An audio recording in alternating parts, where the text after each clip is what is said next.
All right, so today I'm going to be talking about rigging, trolling for Wahoo, fishing for Wahoo down here in the Florida Keys. But to get started, I need to stop by my bait freezer to grab some stuff before I do this. A quick look, just if people are curious. I keep tons of shrimp in here, frozen shrimp that I use for reef fishing, yellowtail, mangrove. I also have some stripped ballyhoo, cut ballyhoo into strips that I use for trolling for Wahoo, but not going for those today. Then always keep a couple of boxes of chum on hand, so if I decide to go out and fish the reef, I can just grab and go, they're ready to go. Other thing that I've got in here, a couple of bonita. This guy is a small one. I keep these on hand, again, to cut strip baits for deep dropping and for trolling. This was a monster. It's probably the biggest bonita I've landed. This guy was a monster. But again, using those for strip baits, chunk baits for bottom fishing, and for loading the crab traps. In addition to the chum that I've got, always keep your squid baits in here. Again, use it a little bit for trolling, but mainly for deep dropping. But what I'm after for today, for this video, rig ballyhoo. I use these a lot when I'm fishing for Wahoo, and I'll explain why I go for the rig ballyhoo here in a second. And then I'm going to grab these out. These are some ballyhoo I got pre-rigged for trolling for Wahoo. So I'll take these out, and then let's get into the rest of the video.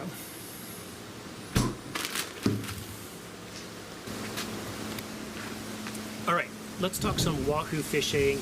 What works for me, things that I've seen in other videos, because I debated whether or not I want to do a Wahoo video on rigging, because there's so many out there. But there's some information I think people are missing and not giving out that's going to help you land more Wahoo when you're down here in the Florida Keys. First and foremost, let's talk water temperature and time of year. Wahoo prefer that water temperature range 72 to 80 degrees. All summer long, our water temperatures are at the surface 80 to 90 degrees. We're pushing 90, 91 a couple of times, 12 miles offshore. We had some really warm water on the surface. So that's going to drive your Wahoo down a lot deeper in the thermocline. You're talking 250, 300 feet is where you're going to find them coming for bait. Right now, Wahoo have been really hot on or near the surface near shore because our water temperatures have dropped. When I was out the night before last, surface temperatures were 78 degrees. You're right in prime Wahoo temperature there. I'm seeing a lot more flying fish have come in a lot closer just off the reef. That's going to bring the Wahoo in as well. So looking at water temperature, checking the water temperatures each time of year. During the summer months when I'm going for Wahoo, I'm really looking at deeper water, that 250, 300 foot range, and I'm fishing, pitching, jigging, down rigging down to that depth around structures by some of the bigger shipwrecks down here, along some of the deep drop off and reef edges. I'm finding Wahoo there. Not to say you're never going to find some coming up closer to the surface that time of year, but again, really targeting where they're going to be most of it in the majority based on your water temperature. Really key. So again, water temperature is going to make a difference. So water clarity, have a much better look if you got that nice blue water. Right now we've had a lot of north winds pushing water out of our channels out to sea. Got a lot of brownish, greenish water out there in those depths. I want to get beyond that to that nice clear water when I'm looking for Wahoo. So again, that's time of year. How I'm adjusting depth is based on that water temperature. And let's talk about the most effective rigs for trolling for me to start with. So again, you saw I pulled out the pre-rigged ballyhoo. I use that a lot. People like to rig their ballyhoo. They got specific things for it. I find it's been really effective for me just getting the pre-rigged ballyhoo and then adding to those. So I will take one of these squids, different colors all the time. You simply snip the top off, slide this over the leader right on top of that ballyhoo, and that goes on there. And then I always put a sea witch over the top. So you got your sea witch, that goes on, it just umbrellas out nicely. And you can see I've got probably a dozen different colors of sea witches here. And just trying those based on what's been working, what I hear people working. Always keep a bunch of these. And it's nice. These, so easy to rig. I will pre-rig six of those pre-rig ballyhoo with this stuff on it. freeze them in a salt water. That helps keep them firmer and fresher. And then they're ready to go when I get out on the water. But I also bring extra ballyhoo with me in case I go through all of those. And it's super easy, super fast to rig these up because these are all made to slide right over the top of the wire leaders, right down to your ballyhoo. So that is what I'm running.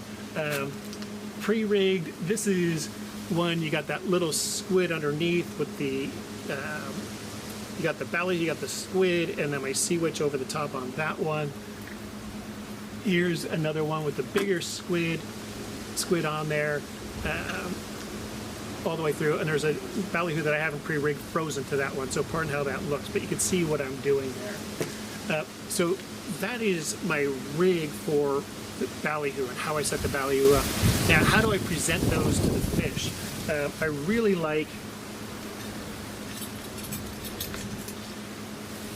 using the downrigger, or the planers. But I don't use wind-on planers. A lot of people do those. A lot of people in the videos talk about their wind-on planers. But I found, at least for me, when I'm using those wind-on planers, when I've got rods that were made specifically for handling those, but as your swivels are coming through on your wind-on leader, I'm getting little nicks and cuts in the channels on my eyelets on the fishing rods, which tend to put little nicks and cuts into my fishing line over time. Yeah, I've noticed that just feeding line out, I was thinking, ooh, where's that nick coming from? And sure enough, I'll check my rods. I got little nicks, grooves cut into my leaders just from those wind-on leaders going in and out. So what I use instead are these, again, it's a planer, high-speed planer kit. And this one is from Sea Striker, and it's our high-speed planer kit. And I'll explain how this works, but I like this really easy, clean setup. So first of all, this one's set to go down to 40 feet. This is a 40-foot planer. And again, it runs down, and you hand feed this out into the line until it's all the way set and it's running behind the boat. And then at the other end, you simply have this loop. Just feed this through a cleat on the back of your boat. Your planer's in the water, it's down at depth, and it's running. So how do you hook this up to your fishing line? So first of all, I like my bait 30 to 50 feet behind the planer. So I'll let out that much line in the water with my ballyhoo, my rigged up ballyhoo, that's in the water. And then you've got these double-ended, double-barrel swivels, snap swivels on both sides. One just slides onto your planer line. This is gonna run right down your planer line all the way down to your planer. The other end, this snap swivel, hook a rubber band through it, then loop it around your line twice, and then back through and clip this on. And this is going to be right at your rod tip. So now it's just sitting at your boat on your rod tip, and then just slowly let out your fishing line all the way out. As this works down, your line's going to be running out. Don't let it run out too quick. Don't let that rig ballyhoo pull it out too fast. And once here, you're going to start getting some slack in your line. Just back off, tighten that up a little bit, and your line's going to be set right there, and you're all set to go. And if you get a gig strike, that's Wahoo, whatever you get, is going to snap that rubber band, so your line is free and clear for you to fight the fish, and your planer is going to be down and out of your way. You land that fish, you don't need to pull this all back in. I just keep sets of these with rubber bands on board. So I go to reset. Again, I just send another one of these down the line, same way. And I just collect all these piled up at the end of my fishing day. Super effective, really clean and easy. And again, these just coil right back up, go in the bag at the end of the day. I've been running this one for probably 3 years now. Really effective and super, I really like these as opposed to on the wind-on leaders. Now, I'll run two of those straight off the back of the boat. My two back rod holders going straight back. I'll run those side by side. And then on the outside of the boat, I do use diving lures. The first one I like using these Mad Max, different weight. These, I believe, get down like 15, 20 feet below the surface. They've got really good action on them in the water. I use a variety of different colors. And on this one, I put on, like a 2.5, 3 foot, 250-pound leader. On here, and you'll see this on the other one I've got, I don't put any shackles on, I just loop that through. I like using that heavy line, and I've run this for a few hours. I've got no wear on this or on my swivel, so they're holding up really well with that heavy line. Do check it, and nice thing is, if I need to replace it, if I'm seeing wear, I just cut the line right there, run it through, crimp it down again, just a little shorter, get rid of that worn piece. But again, this is super effective, and I like that leader on there. The 250 pounds, I think just peace of mind on Wahoo biting through it, but if you got a Wahoo and they're right on that line, it's going to cut through that line just as much as it would a 150-pound leader on there. But I like the big one. Now, I use that 250-pound leader for a reason. I run these Nomad DTX 220s behind the boat. And again, I send this out about 200 feet behind the boat. That allows it to get down to depth. If you don't have enough line out, it's not going to dive all the way down. So you need to get this to let it dive down. Again, you're shorter the line. If you're at 100 feet, it's just not going to get down to where it is, and it's going to be right alongside your planer bait. So I put about 200 feet of line. This lets us get down there to that 40, 45 foot range. And again, nice effective lures. Now, the thing I do differently on these from the Mad Max is I've got 15, 20 feet of leader line on here. And people are like, wow, that's just crazy a lot. But there's a reason I do that. And again, the heavy duty snap swivels all the way on here. But on these, this plane, you got your big planer on the front of the lure. So instead of using a planer, this has its own built-in planer to dive. But if this gets fouled up with weeds, it's going to ruin that, and it's going to come to the surface, or it's going to start swimming all over the place and start fouling up your other lines. And again, if there's any weeds on here at all, the fish aren't going to bite into it. They're going to see that, and they're just going to shy away from it. So what I do at the end of this leader, and why I have such long leaders on here, is I take this, and this goes right to a heavy snap swivel on my fishing line. So just swivel up. But when I rig my fishing line up, and I just cut this loose to show you, here's my fishing line, I always leave a heavy tag when I'm attaching that. The reason for this is, especially right now, with all the north wind we have pushing through the Keys, it's pushing so much seagrass out into that range where the Wahoo are. Seagrass fouls up lures so bad, gets stuck on everything. And as that seagrass is traveling down your fishing line from the surface, that tag actually helps catch and pile up the seagrass. It'll catch sargassum, and everything's piled up here. And you may end up with a massive ball of weeds right here, but you know what? That's 15, 20 feet away from your lure and not fouling up your lure. That does two things. One, keeps your lure clean, so the fish are going to want to attack it. Two, your lure's not getting fouled up and going all over the place, coming up the surface, where you've got to reel that lure back in, clean everything off, and then set it again, and hope it stays clean for your next run, over and over again. Because one of the key things is, the longer you've got your bait, your lures in the water, the better chance you have of catching fish. If you're constantly having to pull your lures, your bait out of the water for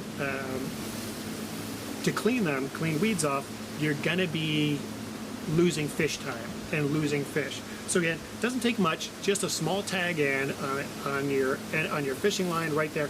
It's gonna help catch, especially, it does a good job with sargassum, but super effective at catching seagrass. So give that a shot your next time out and see if that doesn't help you keep your lures and your bait in the water longer. So, all right, so those are my trolling methods. Now I want to talk about when I come across debris, and I'm talking a big bamboo tree, a palm tree. A couple weeks ago I showed you partial raft remnants from refugees out in the water. That debris that's got structure to it, those hold fish, and they hold bait, and bait attracts bigger fish. So when I'm going by those, I'll troll past those, but I'll also stop, I'll look at my fish finder, see if I can see some bigger fish and see what depth they're at.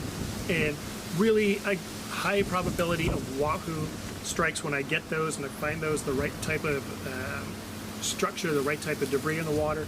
So I always keep my spinning rods rigged up with one of these, just these jigs on here. A lot of people just drop these straight down to where they think they see the fish, bring those up.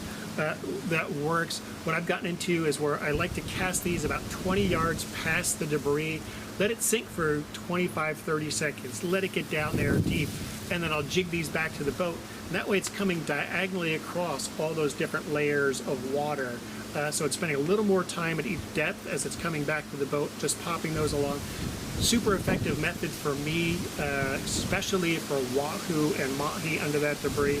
So give that a shot, but always make sure you got a spinning rod with a good jig on it. Again, you don't want to be out there, come across some debris like that, and not be rigged up and ready to take advantage of that opportunity. Don't come along all the time, but when you get that, take advantage of it and be prepared for it. So that's all I've got for today. Hope that is some new information for you, get you thinking about wahoo fishing, but it has been a fantastic wahoo season. I know you can't smell through the camera, but I've got wahoo that I caught last week up on the smoker, so really excited for that, preparing that. We've got guests coming in for Christmas. Going to be a super blown out week. Next weekend's looking good for fishing, so I'm hopefully go out. I'm going to do some videos on these tactics and hopefully land some wahoo for you to see firsthand. Again, thanks for watching. We'll see you next week on Lower Keys Living.